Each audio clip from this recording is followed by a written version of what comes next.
Audio book वाङ्मय 66 युग निर्माण योजना दर्शन स्वरूप व कार्यक्रम चैप्टर 3 पार्ट 2 युग की वह पुकार जिसे पूरा होना ही है। मानव प्राणी अपनी आत्मा के साथ जिन उच्च आकांक्षाओं, संभावनाओं, उद्देश्यों और आवश्यकताओं को लेकर इस पुण्य भूमि में अवतरित होता है, उनकी पूर्ति के लायक परिस्थितियां यदि न मिले तो जीवन जीने का वह लाभ मिल नहीं पाता जो उसका मूलभूत लक्ष्य माना गया है। ऐसी विपन्न परिस्थितियों में जब कभी भी विश्व मानव की अंतरात्मा फंस जाती है तो स्वभावतः उसमें अकुलाहट पैदा होती है।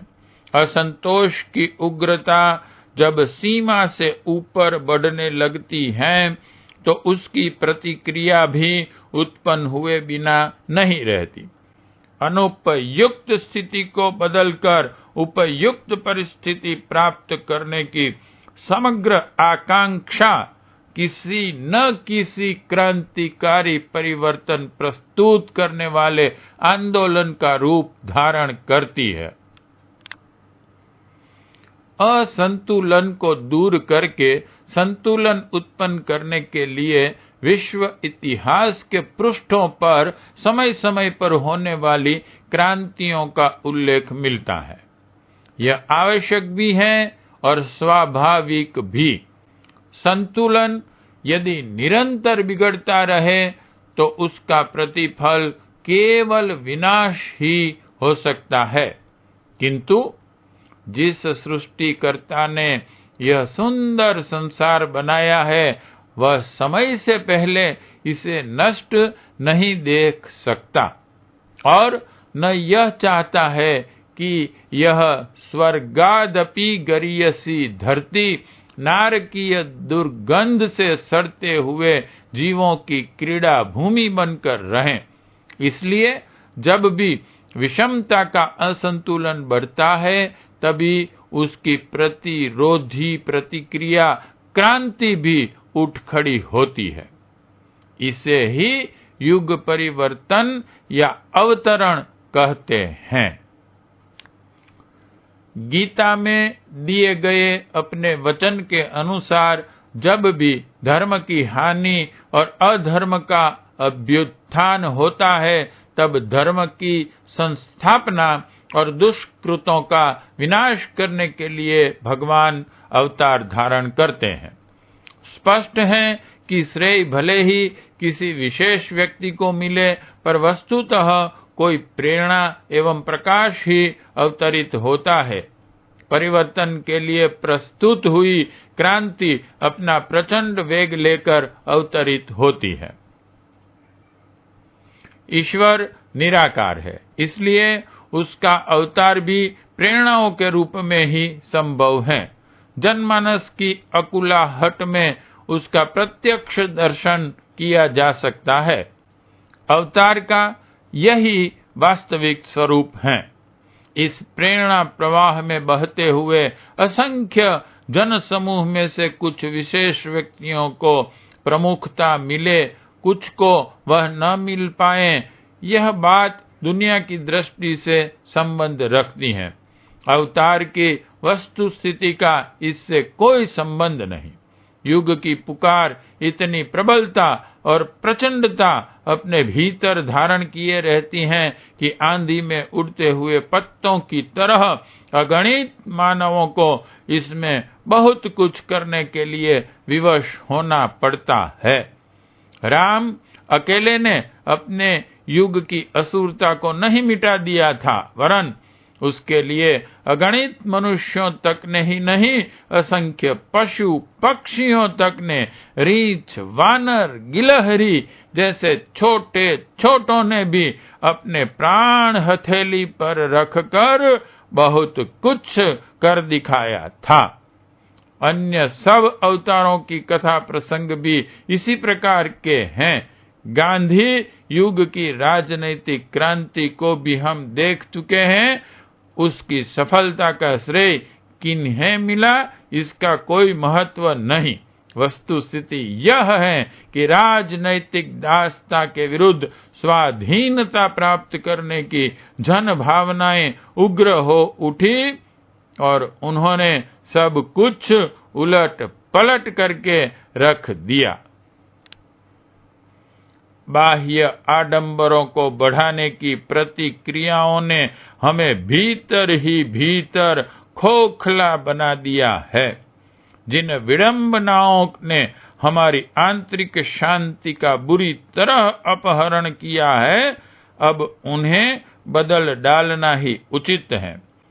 आंतरिक उल्लास और आत्मबल उत्पन्न करने वाली प्रणाली को अपनाने से बाहरी प्रवंचनाएं यदि कुछ घटानी पड़ती हैं, तो उसमें चिंता की कोई बात नहीं है।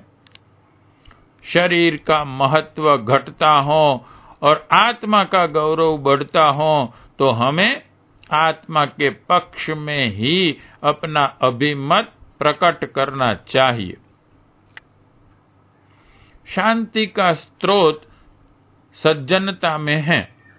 नैतिकता एवं मानवता के उच्च आदर्शों को अपनाकर जीवन की गतिविधियां निर्धारित करने से ही मानव प्राणी सुख शांति से जीवन यापन करता हुआ अपने शाश्वत लक्ष्य की पूर्ति कर सकने में समर्थ हो सकता है।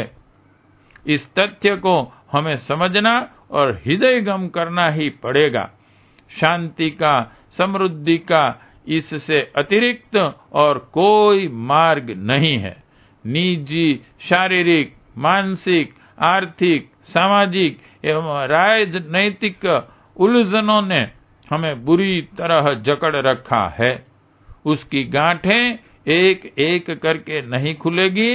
इन बंधनों को बांधने वाली रस्सी को ही पूरी तरह काटना होगा। असुरता की नीति को अपनाकर हमने विपत्तियों को आमंत्रित किया है। मानवता के आदर्शों को अपनाकर हम उनसे छुटकारा भी प्राप्त कर सकते हैं। जिन आनंद और उल्लास की दिव्य अनुभूति के लिए यह मानव जीवन मिला है, उसी के अनुरूप परिस्थितियां भी परमात्मा ने इस संसार में प्रस्तुत कर रखी हैं। इस सहज सुविधा के लाभ से हम अपने उल्टे दृष्टिकोण के कारण ही वंचित हैं। जीवन नीति बदलने से यहाँ की हर परिस्थिति बदल सकती है।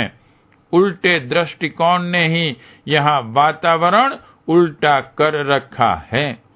सीधी रीति नीति अपना ली जाए तो सब कुछ सीधा हो सकता है। उल्टे का सीधा करने का परिवर्तन सफल होने पर युग परिवर्तन के दृश्य आंखों के सामने प्रस्तुत होने में देर न लगेगी। पशुता का परित्याग कर मानवता को स्वीकार करने से यह संसार नरक न रहकर स्वर्ग बनेगा। चिंताओं, व्यथाओं और विक्षोभों की आग में जलने वाला मानव यदि अपनी जीवन नीति में आवश्यक सुधार कर लें तो यहाँ सब कुछ स्वर्ग के समान ही आनंद और उल्लास से परिपूर्ण दिखाई पड़ेगा। ऐसे परिवर्तन प्रस्तुत करने के लिए ही युग निर्माण योजना की प्रक्रिया प्रस्तुत हुई है। इसके पीछे विश्व मानव की अकुलाहट, समय की पुकार एवं ईश्वरीय प्रेरणा का आवश्यक प्रकाश सन्निहित होने के कारण सफलता तो निश्चित ही है। इसकी असफलता एवं असंभव होने की बात तो किसी को सोचनी भी नहीं चाहिए। पार्ट 2 समाप्त।